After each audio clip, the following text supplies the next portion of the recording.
ಶ್ರೀ ಗುರುಭ್ಯೋ ನಮಃ. ಈ ಹಿಂದಿನ ಕಥೆಯಲ್ಲಿ ವಾಲ್ಮೀಕಿ ರಾಮಾಯಣದ ಅಯೋಧ್ಯಾಕಾಂಡದ ವರ್ಣನೆಗನುಸಾರವಾಗಿ ರಾಮನ ವಿಯೋಗವನ್ನು ಸಹಿಸುವಂಥ ಕೌಸಲ್ಯೆ ನಾನಾ ರೀತಿಯಾಗಿ ಸಂಕಟಕ್ಕೆ ಗುರಿಯಾದದ್ದನ್ನು ನಾವು ಶ್ರವಣ ಮಾಡಿದ್ವಿ. 44ನೇ ಸರ್ಗದಲ್ಲಿ ಸುಮಿತ್ರೆ ಕೌಸಲ್ಯಗೆ ಸಮಾಧಾನ ಹೇಳಿದ ಘಟನೆಯ ವರ್ಣನೆ ಇದೆ. ನಿನ್ನ ಮಗ ಸಕಲ ಸದ್ಗುಣ ಪರಿಪೂರ್ಣನಾದವನು, ಪುರುಷೋತ್ತಮನಾದವನು. ಅಪ್ಪನನ್ನ ಸತ್ಯವಾದಿಯನ್ನಾಗಿ ಮಾಡಬೇಕು ಅನ್ನುವಂಥ ಉದಾತ್ತವಾದ ದೃಷ್ಟಿಯನ್ನು ಇಟ್ಕೊಂಡು ಕಾಡಿಗೆ ಹೋಗಿದ್ದಾನೆ. ಆತ ಮಾಡಬಾರ್ದನ್ನೇನು ಮಾಡಿಲ್ಲ ಮತ್ತು ಕಾಡಿಗೆ ಹೋದರೂ ಕೂಡ ಆತ ದುಃಖಕ್ಕೀಡಾಗುವವನೂ ಅಲ್ಲ. ಹಾಗಾಗಿ ನೀನು ಆತನ ಬಗ್ಗೆ ದುಃಖ ಪಡಬೇಕಾಗಿಲ್ಲ. ರಾಮ ಕಾಡಿಗೆ ಹೋದಾಗ ಅಲ್ಲಿ ಅವನನ್ನು ನೋಡ್ಕೊಳ್ಳೋರು ಯಾರು, ಆತನ ಆರೈಕೆ ಮಾಡೋರು ಯಾರು ಅನ್ನೋದ್ರ ಬಗ್ಗೆನೂ ಕೂಡ ನೀನು ಚಿಂತೆ ಮಾಡಬೇಕಾಗಿಲ್ಲ. ನನ್ನ ಮಗ ಲಕ್ಷ್ಮಣ ರಾಮನನ್ನು ಹಿಂಬಾಲಿಸಿ ಕಾಡಿಗೆ ಹೋಗಿದ್ದಾನೆ, ಅವನನ್ನು ತಂದೆ ಅಂತಲೇ ಭಾವಿಸ್ತಾನೆ.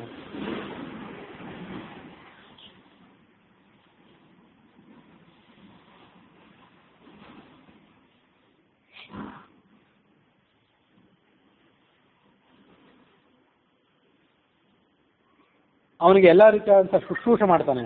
ಅದರಿಂದ ಲಕ್ಷ್ಮಣನಿಗೂ ಕೂಡ ಲಾಭ ಇದೆ, ಅವನಿಗೂ ಕೂಡ ಅದರಿಂದ ಯಶಸ್ಸಿದೆ.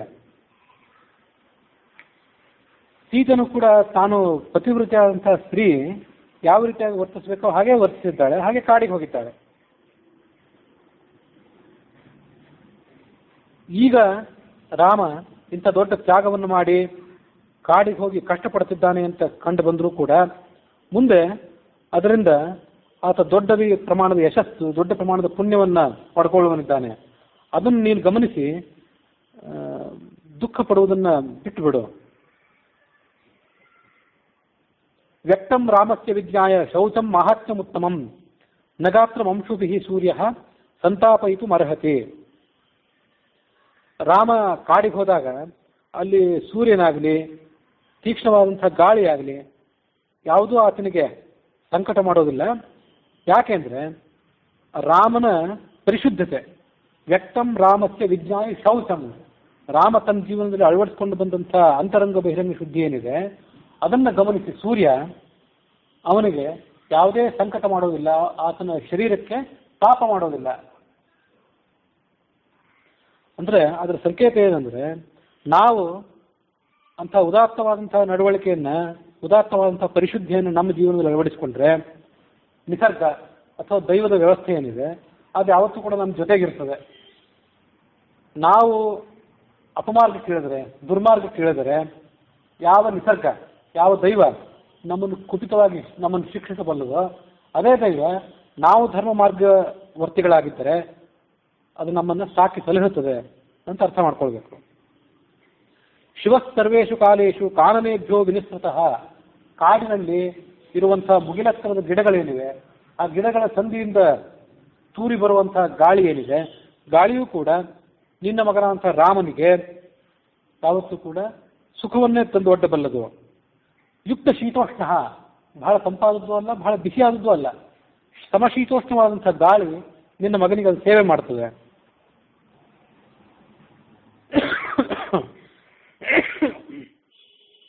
ಶಯಾನ ಮನಘಂ ರಾತ್ರು ಪಿತಾ ಇವ ಅಭಿಪರಿಷ್ವಜನ್ ಸ್ವಕರೈ ಸಂಸ್ಪೃಶನ್ ಶೀತೈ ಚಂದ್ರಮಾ ಹ್ಲಾದಯಿಷ್ಯತಿ.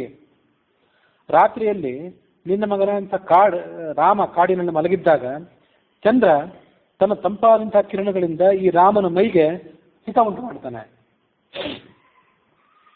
ಹೇಗೆ ಅಂದ್ರೆ ಪಿತಾ ಇವ ಅಭಿಪರಿಷ್ವಜನ್, ತಂದೆಯಾದವನು ಮಗನನ್ನ ತನ್ನ ತೊಡೆ ಮೇಲೆ ಮಲಗಿಸ್ಕೊಂಡು ತನ್ನ ಕೈಗಳಿಂದ ಆತನ ಮೈಯನ್ನು ಹೇಗೆ ನೇವರಿಸ್ತಾನೋ, ಅವನಿಗೆ ಬಂದಂಥ ಎಲ್ಲ ಕಷ್ಟಗಳನ್ನು ದೂರ ಮಾಡ್ತಾನೆ, ಹಾಗೆ ಚಂದ್ರ ಈ ರಾಮನಿಗೆ ಎಲ್ಲ ರೀತಿಯಾದಂಥ ಸುಖ ಆಗುವಂತೆ ಮಾಡ್ತಾನೆ. ಹಿಂದೆ ರಾಮ ಅಯೋಧ್ಯೆಯಲ್ಲಿದ್ದಾಗಲೇ ತಿಮಿಧ್ವಜನ ಮಗನ ಜೊತೆ ಘೋರವಾದ ಯುದ್ಧ ಮಾಡಿದ್ದ. ಆ ತಿಮಿಧ್ವಜನ ಮಗನನ್ನು ಸಂಹಾರ ಮಾಡಿದ್ದ. ಆ ಸಂದರ್ಭದಲ್ಲಿ ಬ್ರಹ್ಮ ಆ ರಾಮನ ಪರಾಕ್ರಮವನ್ನು ಗಮನಿಸಿ ಅನೇಕ ದಿವ್ಯಾಸ್ತ್ರಗಳನ್ನು ಅವನಿಗೆ ಕೊಟ್ಟಿದ್ದ. ಇಂಥ ದಿವ್ಯಾಸ್ತ್ರಗಳೆಲ್ಲ ಅವನ ಸಮೀಪದಲ್ಲಿರೋದ್ರಿಂದ, ಆ ರಾಮನ ಬತ್ತಳಿಕೆಯಲ್ಲಿರೋದ್ರಿಂದ ಅವನಿಗೆ ಅರಣ್ಯದಲ್ಲಿ ಯಾವ ಭಯನೂ ಕೂಡ ಇಲ್ಲ. ಹಿಂದೆ ಬಾಲಕಾಂಡದಲ್ಲಾಗಲಿ ಅಥವಾ ಅಯೋಧ್ಯಾಕಾಂಡದಲ್ಲಾಗಲಿ ರಾಮ ತಿಮಿಧ್ವಜನ ಮಗನ ಜೊತೆ ಯುದ್ಧ ಮಾಡಿದಂಥ ವರ್ಣನೆ ಅಲ್ಲಿ ಬಂದಿಲ್ಲ.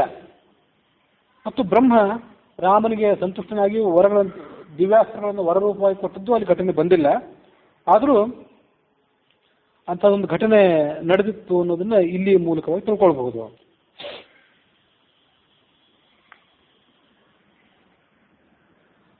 ಯದಾ ವ್ರಜತಿ ಸಂಗ್ರಾಮ ಗ್ರಾಮಾರ್ಥೇ ನಗರಸ್ಯವ ಗತ್ವಾ ಸೌಮಿತ್ರ ಸಹಿತ ನಾವಿದಿತ್ಯ ನಿವರ್ತತೆ. ಪ್ರಬಲವಾದಂಥ ಯಾವುದೇ ಯುದ್ಧ ಮಾಡಿದ ವರ್ಣನೆ ಬಾಲಕಾಂಡದಲ್ಲಿ ಅಯೋಧ್ಯಾಕಾಂಡದಲ್ಲಿ ಮೊದಲು ಬಂದಿರಲಿಲ್ಲ. ಆದರೆ ಒಂದು ಸೂಚನೆ ವಾಕ್ಯ ಇತ್ತು. ಹೇಗಿತ್ತಂದ್ರೆ, ರಾಮ ಯಾವಾಗಾದ್ರೂ ಯುದ್ಧಕ್ಕಾಗಿ ಬೇರೆ ಯಾವುದಾದ್ರೂ ದೇಶದ ಮೇಲೆ ದಂಡೆತ್ತಿ ಹೋದವನು ಮರಳಿ ಅಯೋಧ್ಯ ನಗರಕ್ಕೆ ಬಂದಾಗ ಲಕ್ಷ್ಮಣ ಸಮೇತನಾಗಿ ನಗರಕ್ಕೆ ತಿರುಗಿ ಬರ್ತಾನೆ. ಎಂದೂ ಕೂಡ ಪರಾಜಯವನ್ನು ಹೊಂದಿ, ಸೋಲು ಹೊಂದಿ ಆತ ತಿರುಗಿ ಬಂದದ್ದಿಲ್ಲ. ಯಾವತ್ತೂ ಕೂಡ ಗೆಲುವನ್ನು ಅನುಭವಿಸಿ ಆತ ಹಿಂತಿರುಗಿ ಬರ್ತಾನೆ ಅಂತ ಒಂದು ಮಾತಿದೆ. ಹೀಗೆ ಮಾತಿರೋದ್ರಿಂದ ಸ್ಪಷ್ಟವಾಗಿ ಯುದ್ಧಕ್ಕೆ ಹೋಗಿದ್ದ, ಇಂಥವ್ರ ಮೇಲೆ ಯುದ್ಧಕ್ಕೆ ಹೋಗಿದ್ದ ಅನ್ನೋ ಘಟನೆ ಹಿಂದೆ ಬರದೇ ಇದ್ರು ಈ ಮಾತಿನ ಆಧಾರದಿಂದ ಇಂಥ ಒಂದು ಯುದ್ಧ ರಾಮ ಮಾಡಿದ್ದ ಅಂತ ಅರ್ಥ ಮಾಡ್ಕೊಳ್ಬಹುದು.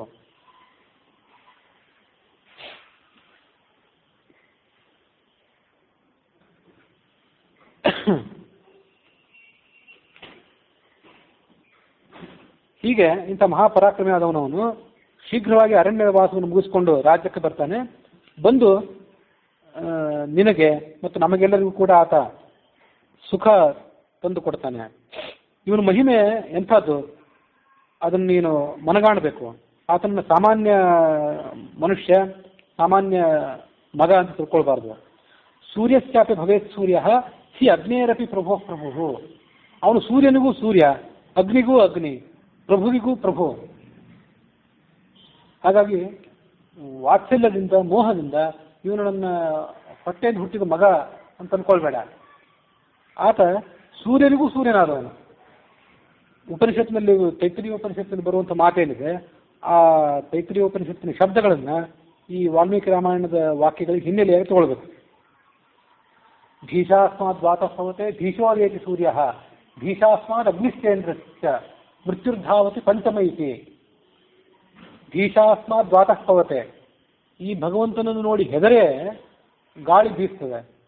ಭೀಷಾಸ್ಮಾದ್ ಅಗ್ನಿಶ್ಚೇಂದ್ರಶ್ಚ, ಅಗ್ನಿ ಆಗಲಿ ಇಂದ್ರ ಆಗಲಿ ಇವರೆಲ್ಲರೂ ಕೂಡ ಆ ಭಗವಂತನ ಪರಾಶಕ್ತಿಗೆ ಹೆದರಿ ತಮ್ಮ ತಮ್ಮ ಕರ್ತವ್ಯವನ್ನು ಮಾಡುತ್ತಿದ್ದಾರೆ. ಮೃತ್ಯುರ್ಧಾವತಿ ಪಂಚಮಃ, ಮೃತ್ಯು ಏನಿದೆ ಎಲ್ಲರನ್ನು ಕಬಳಿಸಬಲ್ಲಂತಹ ಮೃತ್ಯುವು ಕೂಡ ಅದು ಈ ಪರಮಾತ್ಮನ ಅಂಕೆಯಲ್ಲೇ ಇದೆ ಅಂತ ಉಪನಿಷತ್ತು ಹೇಳ್ತದೆ. ಅದರಂತೆ ಸೂರ್ಯನಿಗೆ ಆ ಅದ್ಭುತವಾದ ಶಕ್ತಿ ಬಂದದ್ದು ಈ ವಿಷ್ಣುವಿನಿಂದಲೇ, ರಾಮನಿಂದಲೇ. ಅಗ್ನಿಗೂ ಆ ಶಕ್ತಿ ಬಂದದ್ದು ಅಗ್ನಿಯಿಂದಲೇ. ಅವರಿಗೆ ಆಯಾ ಶಕ್ತಿ ಬಂದದ್ದಷ್ಟೇ ಅಲ್ಲ, ಆಯಾ ಶಬ್ದವಾಚ್ಯತ್ವ ಬಂದದ್ದು ಕೂಡ ಅವರಿಂದಲೇ. ಮುಖ್ಯವಾಗಿ ಆತನೇ ಸೂರ್ಯ, ಆತನೇ ಅಗ್ನಿ. ಶ್ರೀಶ್ಚ ಭವೇದಗ್ರ್ಯ, ಲಕ್ಷ್ಮೀದೇವಿಗೂ ಆತ ಲಕ್ಷ್ಮಿ.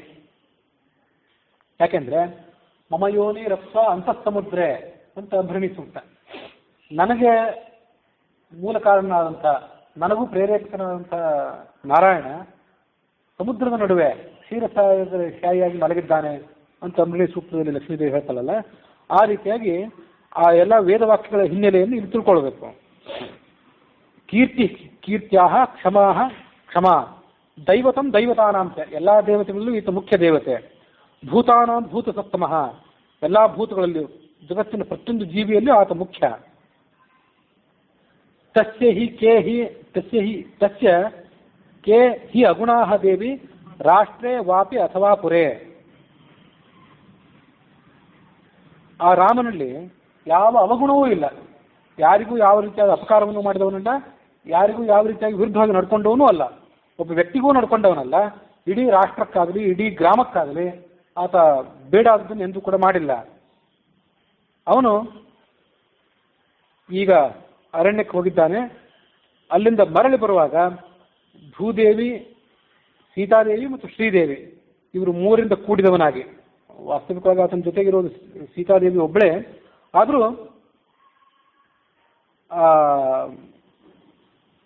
ಭೂಮಿಗೆ ಆತ ನಾಳೆ ರಾಜ ಆಗೋದ್ರಿಂದ, ಅಯೋಧ್ಯ ನಗರಕ್ಕೆ ಆತ ರಾಜ ಆಗೋದ್ರಿಂದ, ಮತ್ತು ಸಂಪತ್ತಿಗೆ ಆತ ಅಧಿಪತಿ ಆಗೋದ್ರಿಂದ ಇವರು ಮೂವರನ್ನು ಕೂಡಿಕೊಂಡವನಾಗಿ ಸಿಂಹಾಸನದ ಮೇಲೆ ಕೂತ್ಕೊಂಡು ಪಟ್ಟಾಭಿಷೇಕ ಮಾಡಿಸ್ಕೋತಾನೆ.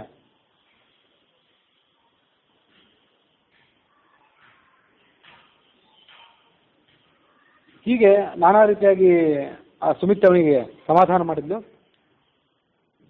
ಅದೇ ಸಂದರ್ಭದಲ್ಲಿ ಜನ ಕೂಡ ರಾಮನ ವಿಯೋಗವನ್ನು ತಾಳದೆ ದುಃಖ ಅನುಭವಿಸ್ತಿದ್ರು. ರಾಮನ ಜೊತೆ ಸೀತೆ ಹೊರಟದ್ದನ್ನು, ಲಕ್ಷ್ಮಣ ಹೊರಟದ್ದನ್ನು ನೋಡಿ ಅವರಿಗೆ ತಾಳ್ಲಿಕ್ಕಾಗಲಿಲ್ಲ. ನಹಿ ರಾಮಾತ್ಮರೋ ಲೋಕೆ ವಿದ್ಯತೆ ಸತ್ಪತೆ ಸ್ಥಿತ. ಸನ್ಮಾರ್ಗದಲ್ಲಿ ಇರುವವರಲ್ಲಿ, ಸನ್ಮಾರ್ಗವನ್ನು ಅವಲಂಬಿಸುವಂತ ಹೊರಟಿರುವಂತಹ ಜನ ಯಾರಿದ್ದಾರೆ ಈ ಜಗತ್ತಿನಲ್ಲಿ, ಅವರೆಲ್ಲರಲ್ಲೂ ಕೂಡ ರಾಮ ಶ್ರೇಷ್ಠನಾದವನು, ಅವನನ್ನು ಮೀರಿಸಿದವನಿಲ್ಲ. ಹಾಗಾಗಿ ನೀನು ಈ ಸಂದರ್ಭದಲ್ಲಿ ದುಃಖ ಪಡಬೇಡ, ದುಃಖವನ್ನು ತ್ಯಾಗ ಮಾಡುವಂತ ಆ ಸುಮಿತ್ರೆ ನಾನಾ ರೀತಿಯಾಗಿ ಕೌಸಲ್ಯಕ್ಕೆ ಹೇಳಿದ್ಲು. ಸ್ವಲ್ಪ ಮಟ್ಟಿಗೆ ಆ ಸುಮಿತ್ರೆಯ ಮಾತುಗಳಿಂದ ಕೌಸಲ್ಯ ದುಃಖ ಪರಿಹಾರ ಆಯಿತು.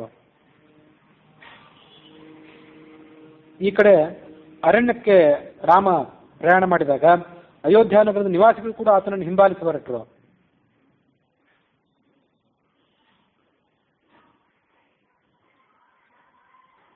ಮಂತ್ರಿಗಳು ಆ ದಶರಥನನ್ನ ಮತ್ತು ದಶರಥ ಮಿತ್ರನನ್ನ ಮತ್ತು ಅಯೋಧ್ಯ ನಗರದ ನಿವಾಸಿಗಳನ್ನ ನಾನಾ ರೀತಿಯಾಗಿ ಮನವೊಲಿಸಲು ಪ್ರಯತ್ನ ಪಟ್ಟರು, ಎಲ್ಲರೂ ಮನೆಗೆ ಹಿಂತಿರುಗಿ ಅಂತೇಳಿ. ಆದರೆ ಅವ್ರು ಯಾರು ಆ ಮಂತ್ರಿಗಳ ಮಾತನ್ನೇ ಕೇಳಲಿಲ್ಲ. ಆ ಪ್ರಜೆಗಳೆಲ್ಲ ತನ್ನ ಹಿಂದೆ ಬಂದದ್ದನ್ನು ನೋಡಿ ರಾಮನಿಗೆ ವ್ಯಸನ ಆಯಿತು. ಆತ ಅವ್ರ ಕಡೆ ತಿರುಗಿ ಹೇಳಿದ, ನೀವು ನನ್ನ ವಿಷಯದಲ್ಲಿ ಯಾವ ರೀತಿಯಾದಂಥ ಗೌರವ ಪ್ರೀತಿಯನ್ನು ಇಟ್ಟಿದ್ದೀರೋ ಅದೇ ರೀತಿಯಾದ ಪ್ರೀತಿ ಗೌರವಗಳನ್ನು ಭರತನಲ್ಲಿ ಇಡಿ. ಅದರಲ್ಲಿ ಆಟಕ್ಕಾಗಿ, ನನ್ನ ಸಂತೋಷಕ್ಕಾಗಿ. ಭರತನೂ ಕೂಡ ಹಿಂದಿನಂತೆ ನಿಮಗೆ ಪ್ರಿಯನಾಗಿ ಮತ್ತು ಹಿತನಾಗಿ ನಡ್ಕೊಳ್ತಾನೆ. ಆತನು ಕೂಡ ಚಕ್ರವರ್ತಿಯಾಗಿ ನಿಮಗೆ ಬೇಕಾದ ರೀತಿಯಲ್ಲಿ ನಡ್ಕೊಳ್ತಾನೆ. ವಯಸ್ಸಿನಿಂದ ಆತ ನಿಮಗೆ ಚಿಕ್ಕವನಾಗಿದ್ರೂ ಕೂಡ ಐಹಿಕವಾದಂತಹ ಮತ್ತು ಪಾರಲೌಕಿಕವಾದಂತಹ ಜ್ಞಾನಗಳಲ್ಲಿ, ಈ ಜಗತ್ತಿನ ಆಡಳಿತ ಇತ್ಯಾದಿ ಸಂಬಂಧಪಟ್ಟಂತಹ ಐಹಿಕ ಜ್ಞಾನ ಏನಿದೆ, ಈ ಐಹಿಕ ಜ್ಞಾನದಲ್ಲಿ ಹಾಗೆ ಪಾರಲೌಕಿಕ ಜ್ಞಾನದಲ್ಲಿ ಇವೆರಡೂ ವಿಷಯದಲ್ಲಿ ಅವನು ಜ್ಞಾನವೃದ್ಧನಾಗಿದ್ದಾನೆ. ಜ್ಞಾನವೃದ್ಧೋ ವಯೋಬಾಲಃ ಮೃದು ವೀರ್ಯ ಗುಣಾನ್ವಿತಃ ಅನುರೂಪ ಸವೋಭರ್ತ ಭವಿಷ್ಯತಿ ಭಯಾಪಹ. ವಯಸ್ಸಿನಿಂದ ಚಿಕ್ಕವನಾಗಿದ್ರೂ ಕೂಡ ಜ್ಞಾನದ ದೃಷ್ಟಿಯಿಂದ ಆತ ಹಿರಿಯನಾಗಿದ್ದಾನೆ. ನಿಮಗೆ ಆತ ಸೂಕ್ತನಾದಂಥ ರಾಜ ಆಗಬಲ್ಲ. ಹಾಗಾಗಿ ನೀವು ಯಾವ ಕಾರಣಕ್ಕೂ ಆ ಮಹಾರಾಜನಾದಂಥ ಭರತ ಸಂತಾಪ ಪಡೆದಂತೆ ನಡ್ಕೊಳ್ಬೇಕು.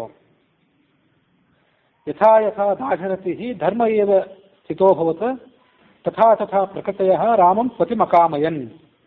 ಹೀಗೆ ರಾಮ ಎಷ್ಟೋ ಸಮಾಧಾನ ಮಾಡಿ ಹೇಳಿದ ಪ್ರಜೆಗಳಿಗೆ. ಎಷ್ಟು ಸಮಾಧಾನ ಮಾಡಿ ಹೇಳಿದ್ರು ಆ ಪ್ರಜೆಗಳ ಮನಸ್ಸಿಗೆ ಸಮಾಧಾನ ಆಗಲಿಲ್ಲ. ನಮಗೆ ರಾಮನೇ ರಾಜ ಆಗಬೇಕು, ರಾಮ ಹಿಂತಿರುಗಿ ಬರಬೇಕು ಅನ್ನುವಂಥ ಅವ್ರದ್ದು ಅಭಿಲಾಷೆ ಏನಿತ್ತು ಅದು ಹೆಚ್ಚುತ್ತಾ ಹೋಯಿತು. ಅವ್ರು ಹಿಂತಿರುಗಿ ಕೂಡ ಹೋಗಲಿಲ್ಲ. ಸಾಮಾನ್ಯ ಪ್ರಜೆಗಳಿಗೆ ರಾಮನ ಹಿಂತಿರುಗಿಸೋದು ಅಸಾಧ್ಯ ಆಯಿತು.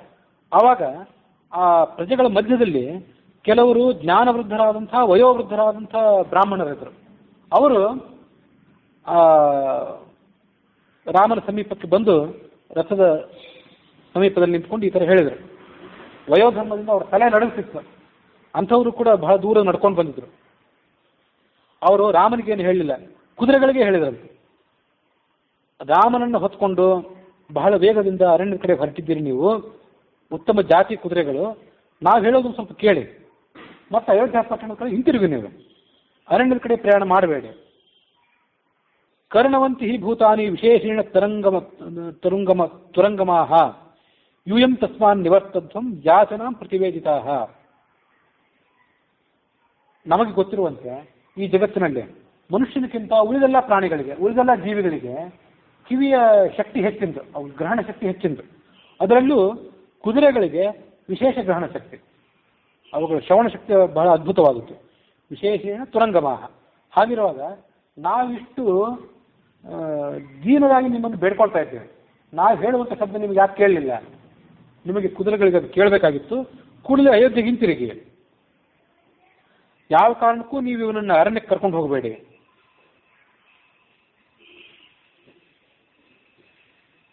ಹೀಗೆ ಆ ವೃದ್ಧರಾದಂಥ ಬ್ರಾಹ್ಮಣರು ಎಲ್ಲ ಮಾತಾಡ್ತಿದ್ದಾಗ ರಾಮನ ಹೃದಯ ಕರುಣೆಯಿಂದ ಕರಗಿತು. ಆತ ಕೂಡಲೇ ರಥದಿಂದ ಕೆಳಗಿಳಿದ. ಅವನನ್ನು ಅನುಸರಿಸಿ ಸೀತೆ ಲಕ್ಷ್ಮಣ ಇಬ್ಬರು ಕೆಳಗಿಳಿದ್ರು. ಆ ಬ್ರಾಹ್ಮಣರ ಜೊತೆನೆ ಆತನು ಕಾಲ್ನಡಿಗೆಯಿಂದಲೇ ನಡೀತಾ ಅರಣ್ಯದ ಕಡೆ ಹೊರಟ. ಹಿಂಬದಿಯಿಂದ ರಥನೂ ಕೂಡ ಬರ್ತಿತ್ತು. ಆಗ ಬ್ರಾಹ್ಮಣರು ಹೇಳಿದ್ರಂತು ರಾಮನಿಗೆ, ಈ ದೊಡ್ಡ ಬ್ರಾಹ್ಮಣರ ಗುಂಪೆಲ್ಲ ನಿನ್ನನ್ನು ಹಿಂಬಾಲಿಸ್ಕೊಂಡು ಬರ್ತಿದೆ. ಅವರು ಎಂದೂ ಕೂಡ ತಮ್ಮ ಜೀವನದಲ್ಲಿ ಯಾವ ಧಾರ್ಮಿಕ ಕಾರ್ಯವನ್ನು ಬಿಟ್ಟವರಲ್ಲ. ಧರ್ಮ ಕಾರ್ಯವನ್ನು ತಾವು ಹುಟ್ಟಿದಾರಭ್ಯ ಅನೂಚಾನವಾಗಿ ಆಚರಿಸಿಕೊಂಡು ಬಂದವರು. ಎಲ್ಲರೂ ಬ್ರಾಹ್ಮಣರು ತಮ್ಮ ಹೆಗಲ ಮೇಲೆ ದಕ್ಷಿಣಾಗ್ನಿ, ಗಾರ್ಹಪತ್ಯಾಗ್ನಿ, ಆಹವನಿಯಾಗ್ನಿ ಅನ್ನುವಂತಹ ಅಗ್ನಿಗಳನ್ನ ಹೆಗಲ ಮೇಲೆ ಹೊತ್ಕೊಂಡವರು.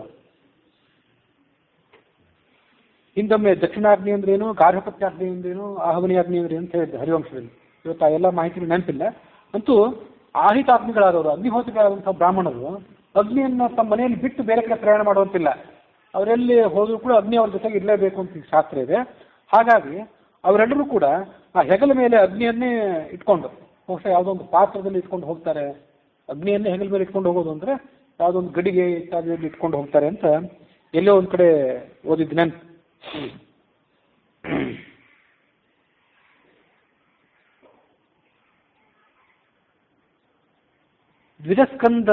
ದ್ವಿಜಸ್ಕಂದಾದಿರೂಢ ಸ್ವಾಂ ಅಗ್ನಯ ಅಪಿ ಅನುಯಾಂತಿನಿ. ದ್ವಿಜಸ್ಕಂಧ, ಆ ಬ್ರಾಹ್ಮಣರ ಹೆಗಲ ಮೇಲೆ ಏರಿರುವಂತಹ ಅಗ್ನಿಗಳು, ಆ ಅಗ್ನಿಗಳು ಕೂಡ ನಿನ್ನನ್ನು ಬಿಡ್ಲಿಕ್ಕೆ ತಯಾರಿಲ್ಲ. ನೀನು ಅರಣ್ಯಕ್ಕೆ ಹೊರಟಿದ್ದು ಅವುಗಳಿಗೆ ಸಹನ ಆಗಿಲ್ಲ. ಬ್ರಾಹ್ಮಣರ ಹೆಗಲ ಮೇಲೆ, ಕೆಲವು ಬ್ರಾಹ್ಮಣರ ಹೆಗಲ ಮೇಲೆ ಅಗ್ನಿ ಇದೆ. ಇನ್ನು ಕೆಲವರು ಬ್ರಾಹ್ಮಣರ ತಲೆ ಮೇಲೆ ಶ್ವೇತಛತ್ರ ಇದೆ. ಅವರೆಲ್ಲ ಶ್ವೇತಛತ್ರ ಹಿಡ್ಕೊಂಡು ಬರ್ತಿದ್ರಂತೆ. ಯಾಕೆ ಶ್ವೇತಛತ್ರ ಹಿಡ್ಕೊಂಡು ಬರ್ತಿದ್ರು ಅಂದ್ರೆ ಬಿಸಿಲನ್ನು ತಾಳದೆ ಶ್ವೇತಛತ್ರ ಹಿಡ್ಕೊಂಡು ಬರ್ತಿದ್ರು ಅಂತಲ್ಲ. ಆ ಕೆಲವು ಬ್ರಾಹ್ಮಣರಿಗೆ ಅವರು ಮಾಡಿದಂಥ ಯಜ್ಞ ಯಾಗಾದಿಗಳು ಇತ್ಯಾದಿಗಳ ವೈಭವದ ಕುರುಹಾಗಿ ಅವರು ಶ್ವೇತಛತ್ರೆಯನ್ನು ಸದಾ ಹಿಡಿದಿರಬೇಕು ಅಂತ ನಿಯಮ ಇದೆ. ಶ್ರೌತ ಪ್ರಯೋಗದಲ್ಲಿ ಹಾಗೆ ನಿಯಮ ಇದೆ. ಏನಂದ್ರೆ ವಾಜಪೇಯ ಯಾಗ ಮಾಡಿದವರು ಶ್ವೇತಛತ್ರವನ್ನು ಸದಾ ಹಿಡಿದಿರಬೇಕು. ಅವರೇ ಹಿಡಿದಿರಬೇಕು ಅಥವಾ ಅವ್ರ ಶಿಷ್ಯರು ಯಾರು ಒಬ್ರು ಹಿಡಿದಿರಬೇಕು. ಯಾವತ್ ಜೀವಂ ನ ಕಂಚನ ಪ್ರತ್ಯವರೋಹೇ ಬೃಹಸ್ಪತಿ ಸವೇನವಾ ಪ್ರತ್ಯವರೋಹಣೀಯೇನವಾ ಯಜೇತ ಶ್ವೇತಛತ್ರಿ ಭವತಿ ಇತಿ ವಿಜ್ಞಾಯತೆ. ಹಾಗಾಗಿ ಅವರು ಬ್ರಾಹ್ಮಣನ ಹಿಂಬಾಲಿಸಿ ಹೊರಟಾಗ ಶ್ವೇತಛತ್ರಗಳು ಕೂಡ ಅವ್ರ ಜೊತೆಗೆ ಬಂದಿದ್ದವು.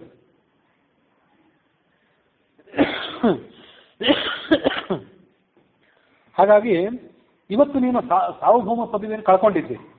ನಿನ್ನ ತಲೆ ಮೇಲೆ ಮಹಾರಾಜನಿಗೆ, ಚಕ್ರವರ್ತಿಗೆ ಉಚಿತವಾದಂತಹ ಶ್ವೇತಛತ್ರ ಇಲ್ಲ. ಆದರೆ ನಮ್ಮ ಕೈಯಲ್ಲಿ ಶ್ವೇತಛತ್ರ ಇದೆ. ಇದರಿಂದಲೇ ನಾವು ನಿನಗೆ ತಂಪಾಗುವಂತೆ ಮಾಡ್ತೇವೆ. ನಮ್ಮ ಬುದ್ಧಿ ಯಾವತ್ತೂ ಕೂಡ ವೇದ ಮಂತ್ರಗಳಲ್ಲಿ, ವೇದೋಕ್ತವಾದಂತಹ ಕರ್ಮಗಳಲ್ಲಿ ನಿಯತವಾದದ್ದು. ಆ ಬುದ್ಧಿ ಇವತ್ತು ನಿನ್ನನ್ನೇ ಹಿಂಬಾಲಿಸ್ತದೆ. ನೀವು ವನವಾಸಕ್ಕೆ ಹೋದ್ರೆ ನಿನ್ನ ಜೊತೆಗೆ ಬರಬೇಕು ಅಂತ ಅಪೇಕ್ಷೆ ಪಡ್ತಿದೆ. ನಮ್ಮ ಐಶ್ವರ್ಯ ಯಾವುದು? ನಮ್ಮ ಐಶ್ವರ್ಯ ಅಂದ್ರೆ ವೇದವೇ. ಆ ವೇದವೆಲ್ಲವೂ ಕೂಡ ನಮ್ಮ ಹೃದಯದಲ್ಲಿ ಅಡಗಿದೆ. ನಾವೆಲ್ಲ ಬಂದು ಬಿಡ್ತೇವೆ. ಹೃದಯೇಶ್ವೇವ ತಿಷ್ಠಂತಿ ವೇದಾಹ ಏನ ಪರಂ ಧನಂ. ನಮ್ಮ ಧನ ಏನು? ಆ ಬ್ರಾಹ್ಮಣರು ಹೇಳೋದು. ನಮ್ಮ ಧನ ಅಂದ್ರೆ ಅದೆಲ್ಲೋ ಬ್ಯಾಂಕ್ಗಳಲ್ಲೋ ಅಥವಾ ಮನೆಯ ಹಗೆವುಗಳಲ್ಲಿ, ಮನೆಯ ಗುಪ್ತ ಸ್ಥಾನಗಳಲ್ಲಿಲ್ಲ. ವೇದವೇ ನಮ್ಮ ಧನ. ಅದು ನಮ್ಮ ಹೃದಯದಲ್ಲಿದೆ.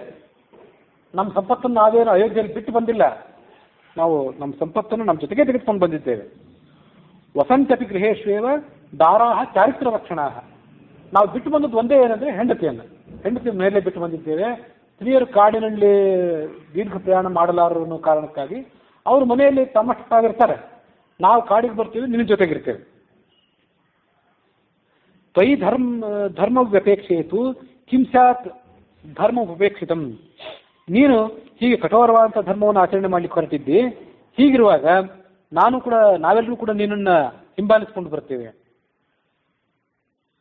ಇದು ಬೇಡ ಅಂತಾದ್ರೆ ನಾವು ನಮ್ಮ ಮುಟ್ಟಿನಿಂದಾಗಿ ನಡುಗುವಂಥ ತಲೆಗಳನ್ನ ನಿನ್ನ ಎದುರಿಗೆ, ನಿನ್ನ ಪಾದ ಕಮಲಗಳಿಗೆ ಮುಟ್ಟಿಸ್ತೇವೆ. ಅದನ್ನಾದ್ರೂ ಗಮನಿಸಿ ನೀನು ನಮ್ಮ ಯಾಚನೆಯನ್ನು ಸ್ವೀಕಾರ ಮಾಡಿ ಅಯೋಧ್ಯೆಗೆ ಹಿಂತಿರುಗು. ಇಲ್ಲಿ ಅನೇಕ ಜನ ಬ್ರಾಹ್ಮಣರೇನು ಬಂದಿದ್ದಾರಲ್ಲ, ಇವರು ಈಗಾಗಲೇ ಎಷ್ಟೋ ಯಜ್ಞಗಳನ್ನು ಪ್ರಾರಂಭ ಮಾಡಿದ್ದಾರೆ. ಅದನ್ನ ಇನ್ನೂ ಮುಕ್ತಾಯ ಮಾಡಿಲ್ಲ. ನೀನು ಅಯೋಧ್ಯೆಯಲ್ಲಿ ಇರ್ತಿ, ನೀನು ಅಯೋಧ್ಯೆಯ ರಾಜನಾಗ್ತಿ. ನಾಳೆ ನಿನಗೆ ಆ ಯಜ್ಞದ ಫಲವನ್ನು ಬ್ರಹ್ಮಾರ್ಪಣೆ ಮಾಡಬೇಕು ಅನ್ನೋ ಕಾರಣಕ್ಕಾಗಿ ಅವರು ಯಜ್ಞವನ್ನು ಪ್ರಾರಂಭ ಮಾಡಿದ್ರು. ನೀನು ಹೊರಟು ಹೋದ್ರೆ ಆ ಯಜ್ಞವನ್ನು ಅವ್ರು ಯಾರಿಗೆ ಅರ್ಪಣೆ ಮಾಡಬೇಕು? ಆ ಯಜ್ಞದ ಸಮಾಪ್ತಿಯಲ್ಲೂ ಕೂಡ ನೀನು ಹಿಂತಿರುಗಿ ಬರೋದನ್ನು ಅವಲಂಬಿಸಿದೆ. ನೀನು ಈ ಎಲ್ಲರ ಬ್ರಾಹ್ಮಣರ ಜನಸಾಮಾನ್ಯರ ಪ್ರಾರ್ಥನೆಯನ್ನು ಅವಲಂಬಿಸಿ ನೀನು ಇಲ್ಲಿಗೆ ಬರಬೇಕು. ಇಲ್ಲಿರುವಂತಹ ವೃಕ್ಷಗಳು ಕೂಡ ನಿನ್ನ ಜೊತೆಗೆ ಬರಬೇಕು ಅಂತ ಅಪೇಕ್ಷೆ ಪಟ್ಟಿವೆ. ಆದರೆ ಅವುಗಳಿಗೆ ಬೇರು ಭೂಮಿಯಲ್ಲಿ ಹೋಗಿಬಿಟ್ಟಿದೆ. ಹಿಂದೊಂದು ಕಡೆ ಬಂತು. ವೃಕ್ಷಗಳು ಕೂಡ ರಾಮ ಹೋಗುವಂಥ ದಿಕ್ಕಿನಲ್ಲಿ ವಾಲ್ತಾ ಇದ್ದವು. ಅವು ಮಣಿದು ರಾಮನ ಕಡೆ ತಮ್ಮ ಮನಸ್ಸನ್ನು ಹರಿಬಿಟ್ಟಿದ್ದವು ಅಂತ ಒಂದು ಕಡೆ ಬಂದಿತ್ತು.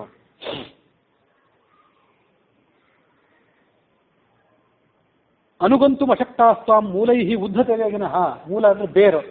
ಆ ಬೇರು ಭೂಮಿಯಲ್ಲಿ ಹುದುಗಿರೋದ್ರಿಂದ ಅವುಗಳಿಗೆ ನಿನ್ನನ್ನು ಹಿಂಬಾಲಿಸಲಿಕ್ಕಾಗಿಲ್ಲ ಅಷ್ಟೇ.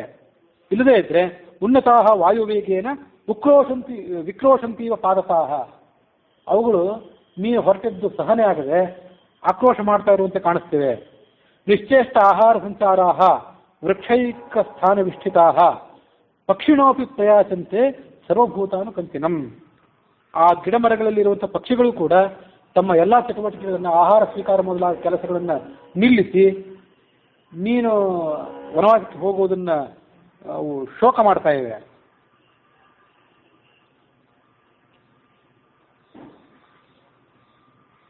ಹೀಗೆ ಆ ಬ್ರಾಹ್ಮಣರು ತಮ್ಮ ಯಾಚನೆಯನ್ನು ಮಾಡ್ತಾ ಇದ್ರು. ಬ್ರಾಹ್ಮಣರ ಮಾತನ್ನು ಕೇಳ್ತಾ ರಾಮನು ಕೂಡ ಹಂಗೆ ಮುಂದುವರಿತಾ ಇದ್ದ. ಏವಂ ವಿಕ್ರೋಶತಾಂ ತೇಷಾಂ ದ್ವಿಜಾತೀನಾಂ ನಿವರ್ತನೆ ದದೃಶ್ಯೇ ತಮಸಾ ತತ್ರ ವಾರಯಂತಿಯೋ ರಾಘವಂ. ಆದರೆ ರಾಮ ಹಿಂತಿರುಗಲಿಲ್ಲ, ಹಾಗೆ ಮುಂದುವರೆದಿದ್ದ. ಆದರೆ ಆ ಎಲ್ಲ ಬ್ರಾಹ್ಮಣರ ಪ್ರಾರ್ಥನೆಗೆ ಒಂದು ಫಲ ಬೇಕಲ್ಲ. ಫಲ ಸಿಕ್ಕಿತೋ ಅನ್ನುವಂತೆ ಅಡ್ಡವಾಗಿ ತಮಸಾ ನದಿ ಬಂತು. ತಮಸಾ ನದಿ ಯಾಕೆ ಬಂತು? ಸಹಜವಾಗಿ ಬಂತು. ತಮಸಾ ನದಿ ಅಲ್ಲಿ ಇತ್ತು. ಬ್ರಾಹ್ಮಣರ ಪ್ರಾರ್ಥನೆಯನ್ನು ರಾಮ ಅಂತೂ ಈಡೇರಿಸಲಿಲ್ಲ, ತನ್ನ ಪ್ರಯಾಣವನ್ನು ಆತ ಹಿಂತಿರುಗಿಸಲಿಲ್ಲ. ತಮಸಾ ನದಿ ಅಡ್ಡ ಬಂತು. ರಾಮ, ಆ ಬ್ರಾಹ್ಮಣರು, ಕುದುರೆ ಎಲ್ಲವೂ ಕೂಡ ನಿಲ್ಲಬೇಕಾಯ್ತು. ಇಲ್ಲಿ ಗಮನಿಸ್ಬೇಕೇನಂತಂದ್ರೆ, ರಾಮ ಅಯೋಧ್ಯೆಯನ್ನು ಬಿಟ್ಟು ಅರಣ್ಯಕ್ಕೆ ಹೊರಟಿದ್ನಲ್ಲ, ಹೊರಟಿದ್ದ ದಿಕ್ಕು ಯಾವುದು? ಯಾವ್ಯಾವ ನದಿಯನ್ನು ದಾಟಿದ? ಸರಯೂ ನದಿ ಮತ್ತೆ ತಮಸಾ ನದಿ ಇವೆರಡರ ನದಿಗಳ ನಡುವೆ ಅಯೋಧ್ಯ ನಗರ ಇದೆ. ಸರಯೂ ನದಿ ಅಯೋಧ್ಯ ನಗರದ ಪೂರ್ವಕ್ಕೆ, ಆಮೇಲೆ ತಮಸಾ ನದಿ ಅಯೋಧ್ಯ ನಗರದ ಪಶ್ಚಿಮಕ್ಕೆ. ತಮಸಾ ನದಿಯ ತೀರದಲ್ಲೇ ವಾಲ್ಮೀಕಿ ಋಷಿಗಳ ಆಶ್ರಮ ಇತ್ತು. ರಾಮ ಮುಂದೆ ಅರಣ್ಯದಲ್ಲಿ ವಾಸ ಮಾಡಿದ್ದು ಚಿತ್ರಕೂಟ ಪರ್ವತದಲ್ಲಿ, ಪಂಚವಟಿಯಲ್ಲಿ, ದಂಡಕಾರಣ್ಯದಲ್ಲಿ, ದಕ್ಷಿಣ ಭಾರತದ ಆರಂಭದ ಭಾಗದಲ್ಲಿ. ಆದರೆ ಆತ ಮೊದಲು ಹೊರಟಿದ್ದು ದಕ್ಷಿಣ ದಿಕ್ಕಿಗಲ್ಲ, ಪಶ್ಚಿಮ ದಿಕ್ಕಿಗೆ, ಅಥವಾ ದಕ್ಷಿಣ ಮತ್ತು ಪಶ್ಚಿಮ ದಿಕ್ಕಿನ ನಡುವೆ ನೈಋತ್ಯ ದಿಕ್ಕಿಗೆ ಹೊರಟಿದ್ದ ಅಂತ ಅರ್ಥ ಮಾಡ್ಕೊಳ್ಬೋದು. ಹಾಗಾಗಿ ಮೊದಲು ತಮಸಾ ನದಿಯನ್ನು ದಾಟಿದ. ಆ ತಮಸಾ ನದಿಯನ್ನು ದಾಟಿದ ಮೇಲೆ ಗೋಮತಿ ನದಿಯನ್ನು ದಾಟಿದ ಅಂತ ಮುಂದೆ ಬರ್ತದೆ. ಅದು ಕೂಡ ಪಶ್ಚಿಮಕ್ಕೆ ಇರುವಂಥದ್ದು. ತಮಸಾ ನದಿ ಪೂರ್ವಕ್ಕಿರುವಂತಹ ಸರಯೂ ನದಿ, ಪಶ್ಚಿಮಕ್ಕಿರುವಂತಹ ತಮಸಾ ನದಿ, ಅದರ ಪಶ್ಚಿಮಕ್ಕಿರುವಂತಹ ಗೋಮತಿ ನದಿ, ಇವೆಲ್ಲವೂ ಕೂಡ ಮುಂದೆ ಹೋಗಿ ಗಂಗಾ ನದಿಯನ್ನು ಸೇರ್ತಾರೆ. ಆ ಗೋಮತಿ ನದಿಗಿಂತಲೂ ಪಶ್ಚಿಮದಲ್ಲಿರುವಂಥದ್ದು ಗಂಗಾ ನದಿ. ಗಂಗಾ ನದಿ ಅದು ಕೂಡ ಹಿಮಾಲಯದಿಂದ ಹುಟ್ಟಿ ಬರ್ತದೆ.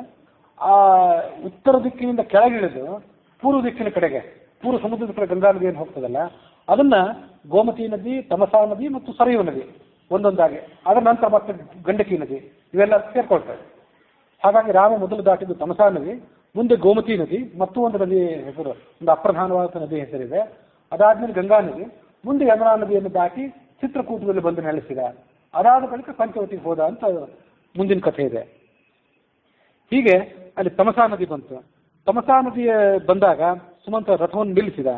ಕುದುರೆಗಳನ್ನ ರಥದಿಂದ ಬಿಚ್ಚಿ ಅವುಗಳನ್ನ ಆ ಕಡೆ ಈ ಕಡೆ ಓಡಾಡಿ ಸಂಚಾರ ಮಾಡಲಿಕ್ಕೆ ಬಿಟ್ಟ.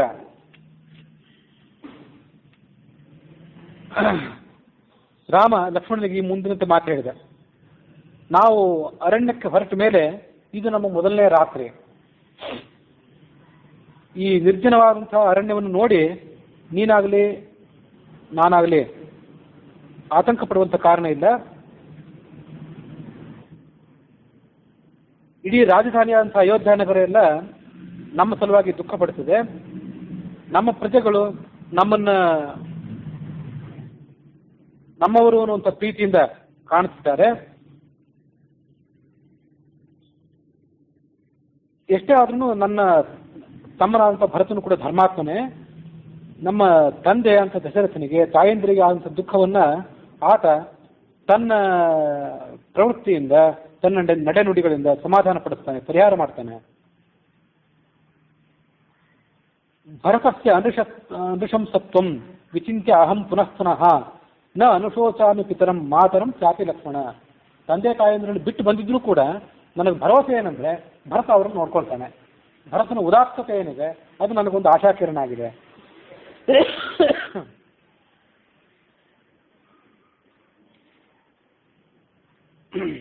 ನಾನು ಅರಣ್ಯಕ್ಕೆ ಹೊರಟಾಗ ನೀನು ಕೂಡ ನನ್ನ ಜೊತೆಗೆ ಬಂದು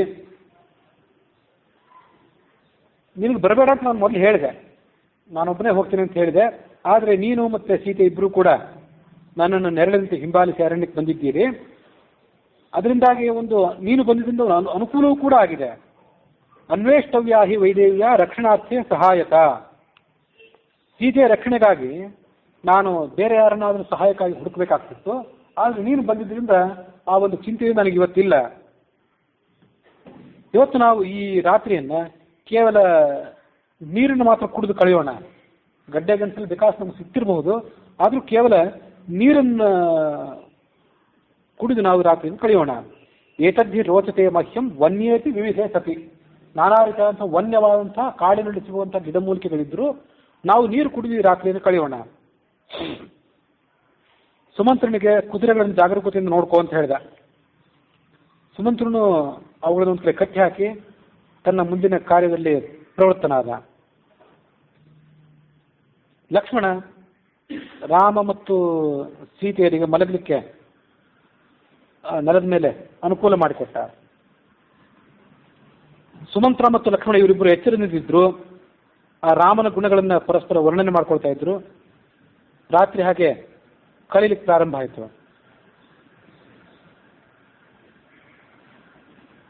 ರಾತ್ರಿ ಕಳೆದು ಬೆಳಗಾಗುವಂತ ಹೊತ್ತು ಬಂದಾಗ, ಬ್ರಾಹ್ಮಿ ಮುಹೂರ್ತ ಬಂದಾಗ ರಾಮ ಎದ್ದು ಲಕ್ಷ್ಮಣನಿಗೆ ಹೇಳಿದ. ಸುತ್ತಲ ಪ್ರಜೆಗಳು ಮಲ್ಕೊಂಡ್ಬಿಟ್ಟಿದ್ರು. ರಾಮ ಲಕ್ಷ್ಮಣ ಸೀತೆ ಸುಮಂತ್ರ ಅಷ್ಟೇ ಅಲ್ಲ, ಆ ಪ್ರಜೆಗಳು ಹಿಂಬಾಲಿಸಿ ಬಂದಿದ್ದಿಲ್ಲ, ಅವರು ಮಲ್ಕೊಂಡಿದ್ರು. ಈ ಎಲ್ಲ ಪ್ರಜೆಗಳು ತಮ್ಮ ಮನೆಯ ಮಠಗಳನ್ನು ಮರೆತು ನಮ್ಮನ್ನು ಹಿಂಬಾಲಿಸಿ ತನಕ ಬಂದಿದ್ದಾರೆ. ಏನಾದರೂ ಮಾಡಿ ನಮ್ಮನ್ನೆಲ್ಲ ಮನೆಗೆ ಅಯೋಧ್ಯೆ ಕರ್ಕೊಂಡು ಹೋಗಲೇಬೇಕು ಅಂತ ಇವರು ಪ್ರತಿಜ್ಞೆ ಮಾಡಿದಂತೆ ಕಾಣಿಸ್ತದೆ. ಹಾಗಿರುವಾಗ ನಾವು ಇವರಿಗೆ ಗೊತ್ತಾಗದಂತೆ ಬೇರೆ ಕಡೆ ಪ್ರಯಾಣ ಮಾಡಬೇಕು. ಇವರು ನಮ್ಮ ದಾರಿಯನ್ನ ಆ ಕಡೆ ಈ ಕಡೆ ಹುಡುಕಿ ಎಲ್ಲಿ ಹೋಗಬೇಕು ಅಂತ ತಿಳಿಯದೆ ತಾವಾಗಿ ಅಯೋಧ್ಯೆ ಕಡೆ ಹೊರಟು ಹೋಗುವಂತ ಆಗಬೇಕು. ನಮ್ಮನ್ನ ಹಿಂಬಾಲಿಸ್ಕೊಂಡು ಬಂದಿವರು, ನಮಗಂತೂ ಅನಿವಾರ್ಯವಾದ ಕರ್ಮ ಇದು, ಕಾಡಿನಲ್ಲಿ ತರಗೆರೆಗಳ ಮೇಲೆ ಮಲ್ಕೊಳ್ಳೋದು. ಇವರು ಕೂಡ ನಮ್ಮನ್ನು ಅನುಸರಿಸಿ ಕಷ್ಟಪಡುವಂತಾಗಬಾರದು.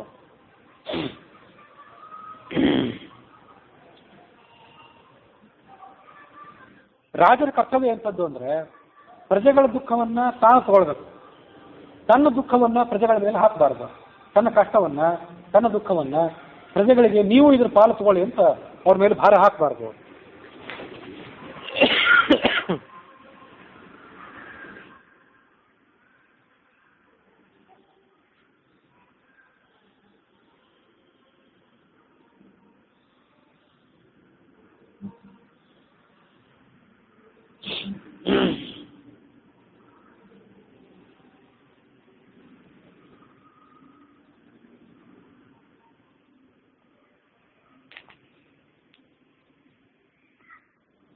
ಪೌರಾಹಿ ಆತ್ಮಕೃತ ದುಃಖ ವಿಪ್ರಮೋಕ್ಷ ನೃಪಾತ್ಮದೇಹಿ. ಕ್ಷತ್ರಿಯರ ಆಡಳಿತಗಾರರ ಕರ್ತವ್ಯ ಏನಂದ್ರೆ ಅವರಿಗೆ ಪ್ರಜೆಗಳಿಗೆ ಬಂದಂಥ ದುಃಖವನ್ನ ರಾಜರು ಪರಿಹಾರ ಮಾಡಬೇಕು. ನತು ಕಲ್ಲು ಆತ್ಮನಾಯೋಜ್ಯ. ತಮ್ಮ ದುಃಖ ಬಂದಾಗ ನಮ್ಮ ಕಷ್ಟವನ್ನು ಸ್ವಲ್ಪ ನೀವು ಅನುಭವಿಸಿ ಬನ್ನಿ ಅಂತ ಅವ್ರನ್ನ ಕರಿಬಾರ್ದು.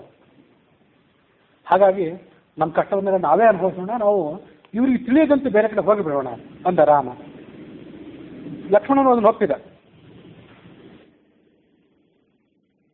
ರಾಮ ಸುಮಂತ್ರನಿಗೆ ಹೇಳಿದ, ಕುದುರೆಗಳನ್ನ ಶೀಘ್ರವಾಗಿ ರಥಕ್ಕೆ ಹೂಡು, ಇಲ್ಲಿಂದ ನಾವು ಮುಂದೆ ಹೊರಟೋಗೋಣ ಅಂತಂದ. ಸುಮಂತ್ರ ಅದರಂತೆ ರಥವನ್ನು ತಯಾರು ಮಾಡಿದ. ಅವರು ರಥದಲ್ಲಿ ಕೂತ್ಕೊಂಡೇ ತಮಸಾ ನದಿಯನ್ನು ದಾಟಿದರು ಅಂತಿದೆ. ತಮಸಾ ನದಿ ಬಹಳ ಆಳವಾಗಿರ್ಲಿಕ್ಕಿಲ್ಲ, ಹಾಗಾಗಿ ರಥದಲ್ಲೇ ಕೂತ್ಕೊಂಡೇ ಆ ತಮಸಾ ನದಿಯನ್ನ ದಾಟಿದರು. ಹಿಂದೆ ಹೇಳಿದಂತೆ ಅದು ಚೈತ್ರ ಮಾಸ, ಬೇಸಿಗೆ ತಿಂಗಳದು. ಹಾಗಾಗಿ ತಮಸಾ ನದಿ ಸಣ್ಣ ನದಿ ಆದ್ದರಿಂದ ಅಲ್ಲಿ ನೀರು ಕಡಿಮೆ ಇದ್ದಿರಬೇಕು. ಮುಂದೆ ಗಂಗಾ ನದಿ ಯಮುನಾ ನದಿಗಳನ್ನು ದೋಣಿಯಲ್ಲಿ ದಾಟಿದ್ರು ಅಂತಿದೆ. ಇದೊಂದು ನದಿಯನ್ನು ಮಾತ್ರ ರಥದಲ್ಲಿ ಕೂತ್ಕೊಂಡೇ ದಾಟಿದ್ರು. ಅಲ್ಲೊಂದು ಮಹಾಮಾರ್ಗ ಬಂತು ತಮಸಾ ನದಿಯನ್ನು ದಾಟಿದ ಕೂಡಲೇ, ಅಂದರೆ ಹೆದ್ದಾರಿ.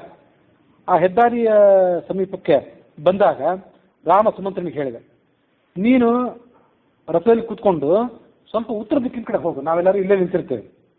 ಉತ್ತರ ದಿಕ್ಕಿನ ಕಡೆ ಹೋಗಿ ಸ್ವಲ್ಪ ಹೊತ್ತಾದ ನಂತರ ರಥವನ್ನು ಹಿಂತಿರುಗಿಸ್ಕೊಂಡು ಬಾ, ರಥವನ್ನು ಆ ಕಡೆ ಸಂಚಾರ ಮಾಡ್ತು.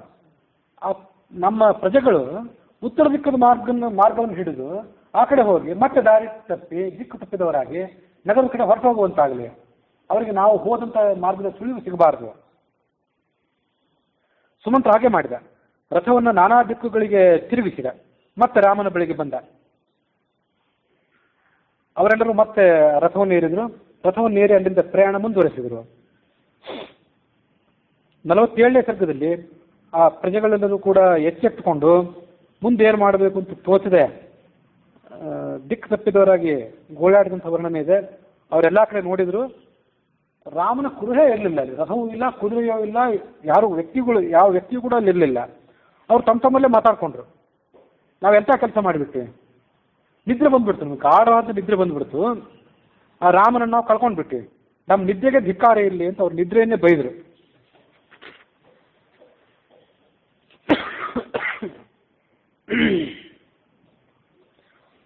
ದಿಗಸ್ತು ಕಲೋ ನಿದ್ರಾಂ ತಾಮ್, ಆ ನಿದ್ರೆಗೆ ಧಿಕ್ಕಾರ. ನಮ್ಮನ್ನು ಬಿಟ್ಟು ಹೋಗ್ಬಿಟ್ಟ ರಾಮ.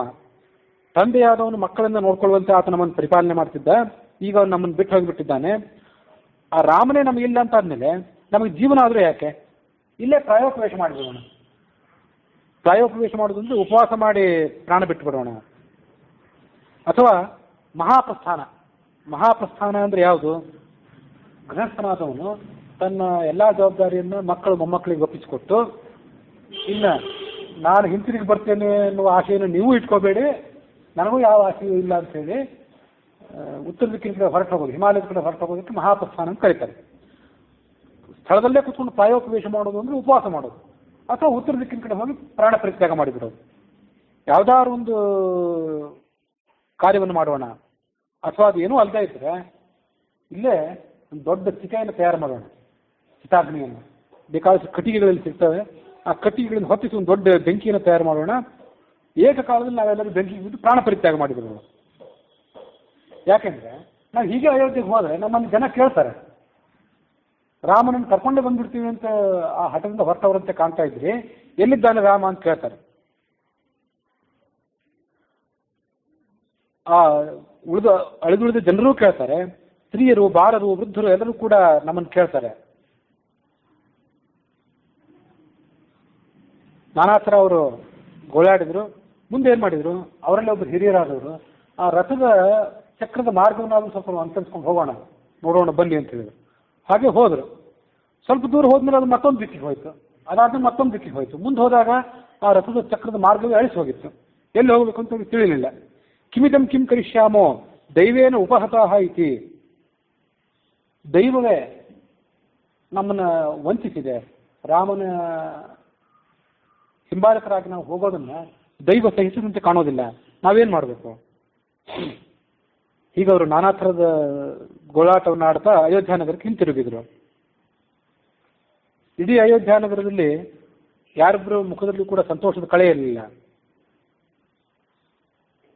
ಹೊರಗಿನ ಪ್ರಪಂಚದ ಅರಿವೇ ಇರಲಿಲ್ಲ ಅವರಿಗೆ.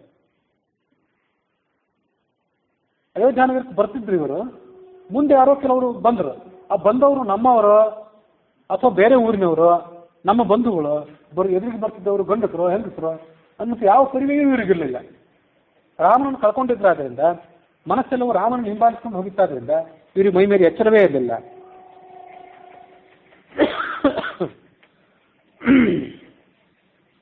ಅಲ್ಲಿಗೆ 47ನೇ ಸರ್ಗ ಮುಕ್ತಾಯ ಆಗಿದೆ.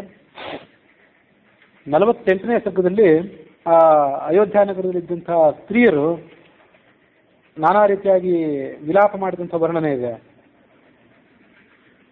ಹಿಂದೆ ಕೂಡ ಈ ಮಾತು ಬಂದಿತ್ತು. ಅಯೋಧ್ಯ ನಗರದಲ್ಲಿದ್ದಂಥವ್ರು ಯಾರೂ ಕೂಡ, ಅವರು ಯಾವ ಜಾತಿಯವರೇ ಇರ್ಬೋದು, ಯಾವ ಸ್ತ್ರೀಯರಾಗಿರ್ಬೋದು, ಪುರುಷರಾಗಿರ್ಬೋದು, ಯಾವ ವಯಸ್ಸಿನವರೇ ಇರ್ಬೋದು, ಯಾರೂ ಕೂಡ ತಮ್ಮ ತಮ್ಮ ಕೃತ್ಯಗಳನ್ನು ಮಾಡುವುದನ್ನು ಬಿಟ್ಟುಬಿಟ್ರು. ನಚ ಅಶೋಭಂತ ಪಣ್ಯಾನೆ, ಯಾವ ಅಂಗಡಿಯೂ ತೆಗೆದಿರಲಿಲ್ಲ. ಅಘೋಷಿತವಾದ ಬಂದ್ ಆಗಿಬಿಟ್ಟಿತ್ತು ಎಲ್ಲ ಕಡೆ ರಾಮ ಕಾಡಿಗೆ ಹೋಗಿದ್ದನ್ನು ಪ್ರತಿಭಟಿಸಿ. ನ ಅಪತನ್ ಗೃಹ ಮೇಧಿನಃ, ಮನೆಯಲ್ಲಿ ಯಾರು ಅಡಿಗೆನೇ ಮಾಡಲಿಲ್ಲ. ಉಣ್ಣೋರಿದ್ರೆ ಅಡಿಗೆ, ಯಾರು ಅಡಿಗೆ ಮಾಡುವವರು, ಉಣ್ಣೋರು ಯಾರು? ನಷ್ಟಂ ದೃಷ್ಟ ನಾಭ್ಯನಂದನ್ ವಿಪುಲಂ ವಾ ಧನಾಗಮಂ, ಯಾರಿಗೋ ಮನೆಯಲ್ಲಿ ಯಾರಿಗೋ ಒಂದು ಸ್ವಲ್ಪ ನುಕ್ಸಾನ ಆಯಿತು, ದುಡ್ಡು ಕಳ್ಕೊಂಡ್ರು. ಆ ದುಡ್ಡು ಕಳ್ಕೊಂಡ್ರು ಅಂತ ಅವ್ರಿಗೆ ದುಃಖನೇ ಆಗ್ತಿರ್ಲಿಲ್ಲ, ಯಾಕಂದ್ರೆ ಅದಕ್ಕಿಂತ ದೊಡ್ಡದಾದನ್ನು ಅವ್ರು ಕಳ್ಕೊಂಡಿದ್ರು. ಹಾಗಾಗಿ ಕಳ್ಕೊಂಡದ್ದನ್ನು ಅವರು ನೋಡಿ ಅವರು ಸಂತೋಷನೂ ಪಡಲಿಲ್ಲ. ಅಥವಾ ಮತ್ತೊಬ್ಬ ಯಾರಿಗೊಬ್ಬರಿಗೆ ಕಳೆದು ಹೋಗಿದ್ದು ಸಿಕ್ತು, ಅದು ನೋಡಿ ಸಂತೋಷ ಪಡ್ಲಿಕ್ಕೆ ಅವ್ರಿಗೆ ಗೊತ್ತಾಗಲಿಲ್ಲ. ಮತ್ತೊಬ್ಬಳು ಯಾವಳೊಬ್ಬಳಿಗೆ ಮೊದಲನೇ ಮಗು, ಅದರಲ್ಲಿ ಗಂಡು ಮಗು ಹುಟ್ಟಿತ್ತು, ಆದರೂ ಸಂತೋಷ ಪಡಬೇಕು ಅನ್ನುವಂಥ ಪರಿವೇನೇ ಇರಲಿಲ್ಲ ಅವಳಿಗೆ. ಪುತ್ರಂ ಪ್ರಥಮಜಂ ಲಬ್ಧ್ವಾ ಜನನೀನ ಅಭ್ಯನಂದತ, ಎಲ್ಲ ಹೆಂಗಸರು ರೋದನ ಮಾಡ್ತಿದ್ರಂತೆ. ರೋದನ ಬರೀ ತಮಾಷೆಗೆ ಅವ್ರು ರೋದನ ಮಾಡಿದ್ರೆ ತೊಂದರೆ ಇಲ್ಲ, ತಮ್ಮ ಮನೆಯೊಳಗಿರುವಂಥ ಗಂಡಂದ್ರನ್ನ ಅಣ್ಣಂದ್ರನ್ನ ತಮ್ಮಂದ್ರನ್ನ ಅವರು ಮಾವುಟಿಗರು ಆನೆಯನ್ನು ಚುಚ್ಚುತ್ತಾರಲ್ಲ ಅಂಕುಶದಿಂದ, ಆ ಥರ ಚುಚ್ಚುತ್ತಿದ್ರು. ಯಾಕೆ ಇಲ್ಲಿದ್ದೀರಿ ನೀವು, ಹೋಗಿ ರಾಮನ್ ಕರ್ಕೊಂಡು ಬನ್ನಿ ಅಂತಿದ್ರು ಪ್ರತಿಯೊಬ್ಬರು. ಕಿಂ ನು ಯೇಷಾಂ ಗೃಹೈ ಕಾರ್ಯಂ ಕಿಂ ದಾರೈ ಕಿಂ ಧನೇನ ವಾ ಪುತ್ರೈರ್ವಾ ಕಿಂ ಸುಖೈರ್ವಾಪಿ ಏನ ಪಶ್ಯಂತಿ ರಾಘವಂ. ಆ ರಾಮನನ್ನು ನಾವು ಯಾರೂ ನೋಡ್ತಾ ಇಲ್ಲ, ನಾವು ರಾಮನನ್ನು ನೋಡ್ತಾ ಇಲ್ಲ ಅಂದಮೇಲೆ ನಮ್ಮ ಮನೆಯಲ್ಲಿ ನಮಗೇನು ಕೆಲಸ ಇದೆ? ಮನೆಯಲ್ಲಿ ನಾವಾಗಲೇ ಯಾಕಿರಬೇಕು, ನೀವಾಗಲೇ ಯಾಕಿರಬೇಕು? ಹೆಂಡತಿ ಯಾಕೆ ನಿಮಗೆ, ಮಕ್ಕಳು ಯಾಕೆ, ಐಶ್ವರ್ಯ ಯಾಕೆ, ಸುಖ ಯಾಕೆ? ನಿಜವಾಗಲೂ ಈ ಜಗತ್ತಿನಲ್ಲಿ ಧನ್ಯ ಅಂದರೆ ಲಕ್ಷ್ಮಣ ಒಬ್ಬನೇ, ಅವನೇ ರಾಮನನ್ನು ಹಿಂಬಾಲಿಸಿ ಹೋದ. ಅವನನ್ನೊಬ್ಬರನ್ನು ಬಿಟ್ಟರೆ ಉಳಿದವರೆಲ್ಲರೂ ಕೂಡ ದುರದೃಷ್ಟಶಾಲಿಗಳು. ರಾಮ ಏನು ಕಾಡಿಗೆ ಹೋಗಿದ್ದಾನೆ, ಆ ಕಾಡಿನಲ್ಲಿರುವಂಥ ವೃಕ್ಷಗಳು, ಕಾಡಿನಲ್ಲಿರುವಂಥ ಸರೋವರಗಳು ಅವೇ ಧನ್ಯ. ಯಾಕೆಂದ್ರೆ ರಾಮ ಎಲ್ಲೇ ಹೋದ್ರೂ ರಾಮನಿಗೆ ಅವು ತಮ್ಮ ಕೈಯಿಂದ ಆದಂಥ ಸತ್ಕಾರವನ್ನು ಮಾಡ್ತಾವಲ್ಲ, ಹಾಗಾಗಿ ಅವೇ ಧನ್ಯಗಳು. ತಮ್ಮಲ್ಲಿರುವಂಥ ಹೂವನ್ನು, ತಮ್ಮಲ್ಲಿರುವಂಥ ಫಲಗಳನ್ನು ರಾಮನಿಗೆ ಪಾದಾರ್ಪಣೆ ಮಾಡಿ ಅವು ಸಂತೋಷ ಪಡ್ತೇವೆ. ಯತ್ರ ರಾಮೋ ಭಯಂ ನಾತ್ರ ನಾಸ್ತಿ ತತ್ರ ಪರಾಭವ. ಇಡೀ ವಾಲ್ಮೀಕಿ ರಾಮಾಯಣನೇ ಮಂತ್ರ ತುಲ್ಯವಾದದ್ದು. ಅಂಥದ್ರಲ್ಲಿ ಇಂಥ ಕೆಲವು ಶ್ಲೋಕಗಳು ನೆನ್ಪಿಟ್ಕೊಳ್ಬೋದು ಬೇಕಾದ್ರೆ. ಯತ್ರ ರಾಮೋ ಭಯಂ ನಾತ್ರ, ಎಲ್ಲಿ ರಾಮ ಇರ್ತಾನೋ ಅಲ್ಲಿ ಭಯ ಇಲ್ಲ, ಅಲ್ಲಿ ಪರಾಜಯನೂ ಇಲ್ಲ. ರಾಮ ಹೋಗಿ ಬಹಳ ಹೊತ್ತಾಗಿಲ್ಲ, ಇನ್ನು ಸದ್ಯದಲ್ಲಿ ಇಲ್ಲೇ ನಗರ ಸಮೀಪ ಸುತ್ತಮುತ್ತಲು ಎಲ್ಲಾದರೂ ಇದ್ದಿರಬೇಕು. ನಾವು ಹೊರಟೋಗೋಣ ಅಲ್ಲಿಗೆ ಬೇಗ, ರಾಮನನ್ನು ಕೂಡ್ಕೊಳ್ಳೋಣ. ಪಾದಛಾಯಾ ಸುಖಾಭರ್ತು ತಾದೃಶಸ್ಯ ಮಹಾತ್ಮನಃ ನಹಿ ನಾಥೋ ಜನಸ್ಯಾಸ್ಯ ಸಗತೆ ಪರಾಯಣಂ. ಇಡೀ ಜಗತ್ತಿಗೆ ಅವನೇ ಶರಣಾಗತ ರಕ್ಷಕ, ಹಾಗಾಗಿ ನಾವೆಲ್ಲರೂ ಅವನ ಸೇವೆನೇ ಮಾಡೋಣ. ಆ ಎಲ್ಲ ಸ್ತ್ರೀಯರು ಮತ್ತೆ ಮುಂದುವರೆದ್ರಂತೆ, ತಮ್ಮ ಗಂಡಂದು ಹೇಳಿದ್ರಂತೆ, ನಾವೆಲ್ಲರೂ ಅರಣ್ಯಕ್ಕೆ ಹೋಗಿಬಿಡೋಣ. ಗಂಡಸರು ನೀವೇನಿರ್ತೀರಿ, ನಿಮ್ಮ ಯೋಗಕ್ಷೇಮ ಮೇಲೆ ರಾಮ ಲಕ್ಷ್ಮಣರು ನೋಡ್ಕೊಳ್ತಾರೆ. ನಾವು ಹೆಂಗಸರು ಮಕ್ಕಳು ಯಾರಿದ್ರೆ ನಮ್ಮ ಯೋಗಕ್ಷೇಮವನ್ನೆಲ್ಲ ಸೀತೆ ನೋಡ್ಕೊಳ್ತಾರೆ. ನಮ್ಗೇನು ಚಿಂತೆ ಇಲ್ಲ, ನಾವು ಕಾಡಿಗೆ ಹೋಗಿಬಿಡೋಣ. ಅಯೋಧ್ಯೆಯಲ್ಲಿ ಯಾಕೆ ನಾವಿರಬೇಕು? ಕೈಗೆ ಈ ರಾಜ್ಯದ ಅಧಿಪತ್ಯ ಸಿಗೋದಾದ್ರೆ ಇದು ಅಧರ್ಮಯುಕ್ತವಾದಂತಹ ರಾಜ್ಯ ಆದೀತು, ಅಧರ್ಮ ಇಲ್ಲಿ ಪಾಂಡವ ನೃತ್ಯ ಆಡೀತು. ನಾವು ಈ ರಾಜ್ಯದಲ್ಲಿ ಯಾಕಿರಬೇಕು? ನಮ್ಮ ಜೀವನವೇ ವ್ಯರ್ಥ ಅಂತ ಆದ್ಮೇಲೆ ಮಕ್ಕಳಿಂದ ಐಶ್ವರ್ಯದಿಂದ ನಮಗೇನಾಗಬೇಕಾಗಿದೆ? ಇವತ್ತು ಈ ಕೈ ತನ್ನ ಗಂಡನನ್ನು ಪರಿತ್ಯಾಗ ಮಾಡಿದ್ಲು, ಗಂಡನನ್ನು ಧಿಕ್ಕಾರ ಮಾಡಿದ್ಲು, ಮಗನಾದಂಥ ರಾಮನನ್ನು ಕೈ ಬಿಟ್ಲು. ಅವಳು ನಾಳೆ ನಮ್ಮನ್ನು ಪರಿಪಾಲನೆ ಮಾಡ್ತಾಳೆ ಅಂತ ಏನು ನಿಶ್ಚಿತವಾದದ್ದಿದೆ? ನಮ್ಮನ್ನು ಅವಳು ಏನು ನೋಡ್ಕೋತಾಳೆ? ಅವನ್ನ ಅವ್ರು ನಮ್ಮ ಆಡಳಿತಗಾರರು ಅಂತ ನಾವು ಹೇಗೆ ನಂಬಬಹುದು? ಕೈಕಯ್ಯನ ವಯಂ ರಾಜ್ಯ ಭೃತಕಾ ನಿವಸೇಮಹಿ, ನಾವು ಕೈಕಯ್ಯ ಸಾಮ್ರಾಜ್ಯದಲ್ಲಿ ಇದ್ದುಕೊಂಡು ಆಳುಗಳಾಗಿದ್ದು, ಅವಳ ಊಳಿಗದವರಾಗಿದ್ದು, ಅವಳ ಸಂಬಳವನ್ನು ತೆಗೆದುಕೊಂಡು ಇಲ್ಲಿ ಜೀವನ ಮಾಡಲಿಕ್ಕೆ ನಮ್ಗೆ ಅಪೇಕ್ಷೆ ಇಲ್ಲ.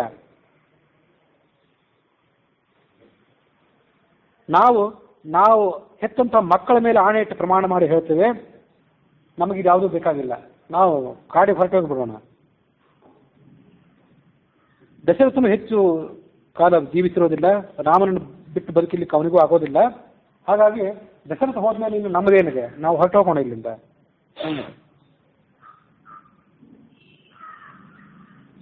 ನೀವು ನಮ್ಮನ್ನು ಹಿಂಬಾಲಿಸ್ರಿ, ನಾವಂತೂ ಹೆಣ್ಮಕ್ಳಂತೂ ಇಲ್ಲಿಂದ ಕಾಡಿಗೆ ಹೋಗೋರೆ, ನೀವು ನನ್ನ ಹಿಂಬಾಲಿಸಿಕೊಂಡು ಕಾಡಿಗೆ ಬನ್ನಿ.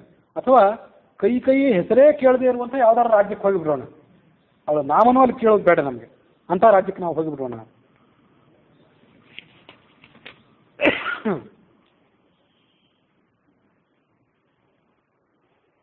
ಮೃತೆ ದಶರಥೇ ವ್ಯಕ್ತಂ ವಿಲಪಸ್ತದನಂತರಂ ತೇ ವಿಷಂ ಪಿಪತಾಲೋಡ್ಯ ಕ್ಷೀಣಪುಣ್ಯ ಸುದುರ್ಗತಾ ರಾಘವಂ ವಾನುಗಚ್ಛದ್ವಂ ಅಶ್ರುತಿಂ ವಾಪಿ ಗಚ್ಚತ. ನಾವಲ್ಲಿಂದ ಎಲ್ಲರೂ ಕೂಡ ಹೊರಟೋಗ್ಬಿಡೋಣ. ಇದ್ಯಾವುದೋ ಒಂದು ಸುಳ್ಳಿನ ಕಥೆ ಹೇಳಿದ್ರು ಎಲ್ಲರೂ ಸೇರಿ. ಅವ್ರ್ಯಾವ ದಶರಥ ಆ ಕೈ ಏನೋ ವರ ಕೊಟ್ಟನಂತೆ, ಕೊಟ್ಟಿದ್ದು ಯಾರಿಗೂ ಗೊತ್ತಿಲ್ಲ. ಇವಳೇನೋ ವರ ಕೇಳಿಲ್ಲ, ಅವ್ನು ಕೊಟ್ಟು ಬಿಟ್ನಂತೆ.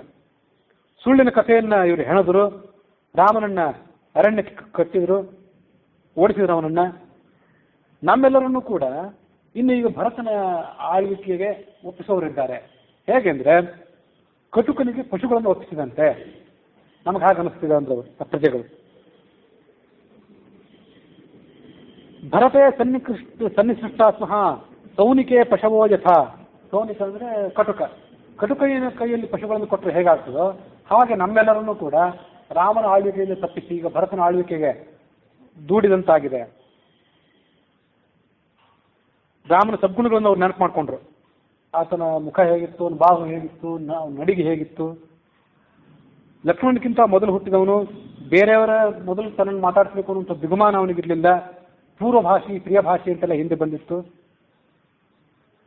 ಮಹಾಬಲಿಷ್ಠನಾದವನು, ಆದರೂ ಸೌಮ್ಯ ಸ್ವಭಾವ ಇದ್ದವನು, ಮದಿಸಿದ ಆನೆಯಂತೆ ಗಮನ ಇದ್ದವನು. ಅಂಥವನು ನಾವು ಬಿಟ್ಟು ಇರೋದು ಹೇಗೆ? ಅವ್ರು ನಾನಾ ಥರ ಗೋಳಾಡಿದ್ರು. ಈಗ ಅವರು ಗೋಳಾಡ್ತಿದ್ದಾಗ ಸೂರ್ಯನು ಕೂಡ ಮುಳುಗಿದ. ಸೂರ್ಯಾಸ್ತಮಾನ ಆಯಿತು. ಯಾವುದೇ ಔಪಾಸನ, ಅಗ್ನಿಹೋತ್ರ ಮೊದಲಂತ ಯಾವ ಕಾರ್ಯಗಳು ಕೂಡ ಕಾಡಿನಲ್ಲಿ ನಡೀಲಿಲ್ಲ. ಅವಾಗ ಅಯೋಧ್ಯೆಯಲ್ಲಿ ನಡೀಲಿಲ್ಲ. ಪುರಾಣ ಪ್ರವಚನಗಳು, ವೇದಾಧ್ಯಯನಗಳು ಯಾವುದೂ ಕೂಡ ನಡೀಲಿಲ್ಲ.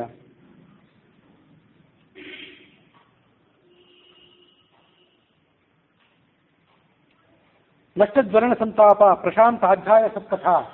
ಅಧ್ಯಾಯ ಅಂದ್ರೆ ಅಧ್ಯಯನ, ಸತ್ಕಥಾ ಅಂದ್ರೆ ಪುರಾಣ ಪ್ರವಚನ ಇತ್ಯಾದಿಗಳು. ಅದ್ಯಾವುದು ಪ್ರಶಾಂತ ಯಾವುದೂ ಇರಲೇ ಇಲ್ಲ, ಎಲ್ಲ ನಿಂತು ಹೋಗ್ಬಿಟ್ಟಿತ್ತು. ಕೇಳೋರಾರು ಹೇಳೋರಾರು. ಇಡೀ ಅಯೋಧ್ಯ ನಗರವನ್ನೆಲ್ಲ ಕತ್ತಲು ಕವಿದಂತೆ ಕಾಣಿಸ್ತಿತ್ತು. ತಮ್ಮ ಹೊಟ್ಟೆಯಲ್ಲಿ ಹುಟ್ಟಿದಂಥ ಮಕ್ಕಳು ಅಥವಾ ತಮ್ಮ ಸಹೋದರರು ಅರಣ್ಯಕ್ಕೆ ಹೋದರೆ ಅವರಿಗೆ ಎಷ್ಟು ದುಃಖ ಆಗಬೇಕಾಗಿತ್ತು, ಅದಕ್ಕಿಂತ ಹೆಚ್ಚಿನ ದುಃಖ ಸ್ತ್ರೀಯರಿಗಾಯಿತು. ಅವರಿಗೆ ಬುದ್ಧಿಯೇ ಕೆಟ್ಟಂತಾಗಿತ್ತು. ಸಂಗೀತ, ನೃತ್ಯ ಇತ್ಯಾದಿ ಯಾವುದೇ ರೀತಿಯಾದಂಥ ಹರ್ಷ ಉಲ್ಲಾಸ ಅಲ್ಲಿರಲಿಲ್ಲ. ನೀರು, ಸಮುದ್ರದಲ್ಲಿರುವಂತಹ ಸಂಪೂರ್ಣವಾದ ನೀರೆಲ್ಲ ಬತ್ತಿ ಹೋದರೆ ಸಮುದ್ರ ಎಷ್ಟು ಭಯಂಕರವಾಗಿ ಕಾಣಬೇಕು, ಹಾಗೆ ಇಡೀ ಅಯೋಧ್ಯ ನಗರವೇ ಭಯಂಕರವಾಗಿ ಜನಶೂನ್ಯವಾಗಿ ಕಾಣ್ತಿತ್ತು ಅನ್ನುವಲ್ಲಿಗೆ ವಾಲ್ಮೀಕಿ ರಾಮಾಯಣದ ಅಯೋಧ್ಯ ಕಾಂಡದ 48ನೇ ಸರ್ಗ ಮುಕ್ತಾಯ ಆಗಿದೆ.